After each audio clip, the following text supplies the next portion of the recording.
Your thoughts on collaboration? Yeah, I would say that the biggest thing Christine and I have learned recently is the value of a good partnership or partnerships. If you want to make a documentary film, for example, it's really difficult to make that all by yourself. They take a long time to make. They usually take quite a bit of money. You know, it's almost like running an ultra marathon with one foot instead of two. I mean, you really have to have partners, and the partnerships don't necessarily have to be financial partnerships. If you can find, if you're making a film that is telling a very specific story, like on our current film, we made our current film, If You Build It, is a year in the life of one of America's most innovative classrooms. Well, there's a lot of groups around education, around design and architecture, which is a big theme in our film, rural development, sustainable business models, et cetera, et cetera. I mean, there's a lot of people in that space. So it's really important to understand the story you're telling, and then to be able to explain to people the story that you're telling. Because if there's a really good fit, then you're bringing something really valuable to the table. You're about to make a movie that illustrates the mission that this nonprofit is on, or this foundation, or this whatever. And you should partner up. I think the biggest pitfall that partnerships fall into is they get all lawyered up front, and they do these very thick, very onerous kinds of agreements with each other. I mean, I would never go into a partnership with anybody if we couldn't put our terms down on one sheet of paper in plain English. I think it's important, if you're doing a partnership, to have a clear understanding of what each other wants.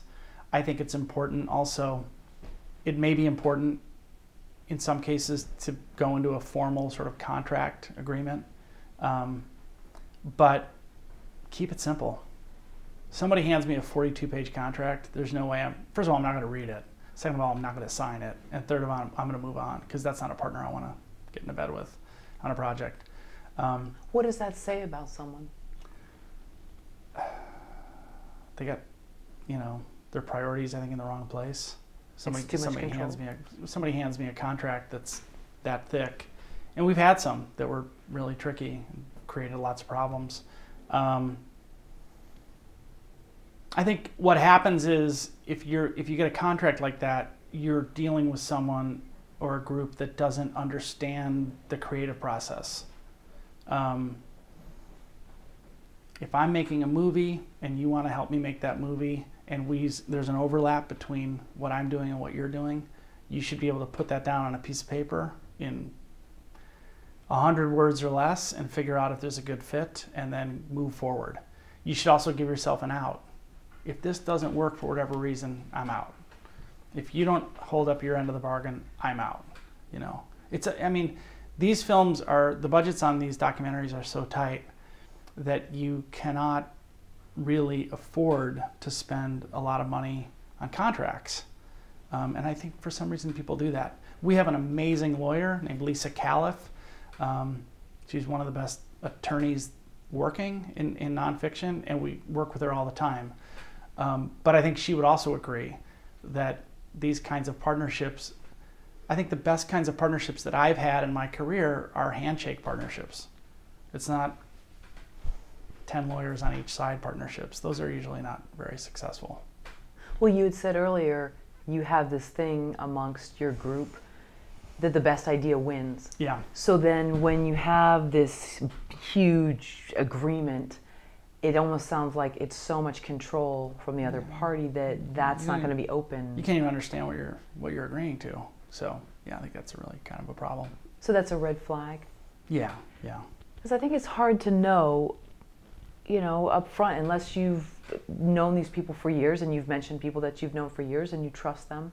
But for someone who's new, they're not going to know, and there's not, you know, sometimes there's red flags that you go back to and you look at later and you say, okay, I realized that was probably a sign right there that I should have said this isn't going to work. Well, like I said, if you are going to sign a contract with someone who's a partner or going to help you make a project, let's say, what's your out clause? How do you get out?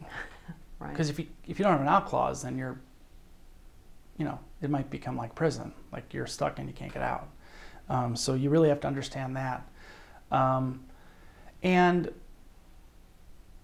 again, like, I think for the filmmakers who are watching, you know, you should understand that of all the people on the team, the filmmakers are going to spend way more time and energy telling the story than the financiers, the broadcast partners, the nonprofits, you name it. And so you should be confident in knowing that whatever is important to you in order to tell the story is important. And you should also be confident in your ability, because if you're in a room with 9 other partners and they all have certain needs and wants, but you're the filmmaker, you're the most important member of that partnership. The movie cannot be made without you. So know that going in and be confident in what your contribution is going to be. And also to the subject. You may have said that and I just... Yeah, I mean, the subject, I think, the subjects are very much our partners in what we do. And, you know, you do form a partnership with the people who are in your films. Not a financial partnership. We've never paid anyone to appear in our films, nor will we ever do that. I think that can create a real problem.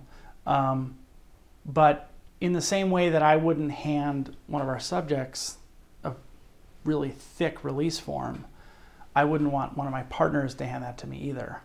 I want to be able to have a conversation about what we're all trying to achieve and then go from there.